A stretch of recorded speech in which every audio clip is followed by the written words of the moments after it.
તમારામાંથી ઘણા બધાએ જાણતા હશો કે જ્યારે કોઈ વ્યક્તિને હૃદયની નળીઓમાં એકથી વધારે બ્લોકેજ હોય ત્યારે બાયપાસ સર્જરીની સલાહ આપવામાં આવે છે. પણ કે જરૂરી છે કે આવા બધા જ વ્યક્તિઓને બાયપાસ સર્જરી વગર બીજો કોઈ પર્યાય જ ના હોય?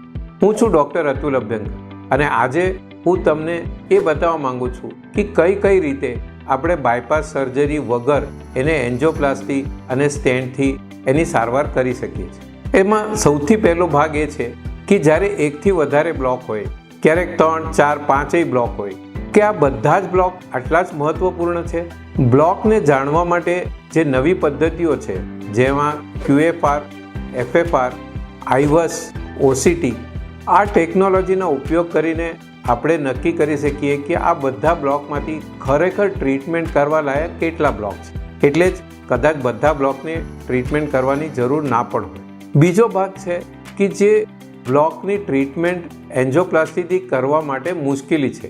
એમાં ખાસ કરીને જે કેલ્શિયમવાળા બ્લોકેજ હોય, જેને પહેલાં આપણે ટ્રીટમેન્ટ નહીં કરી શકતા હતા, તે હવે નવી ટેકનોલોજી જેમાં ઇન્ટ્રાવેસ્ક્યુલર લિથોટ્રિપ્સી અથવા રોટાબ્લેટર, આ પદ્ધતિથી કેલ્શિયમવાળા બ્લોકને પણ આપણે વગર બાયપાસ સર્જરીએ એન્જિયોપ્લાસ્ટી અને સ્ટેન્ટથી સારવાર કરી શકીએ છીએ.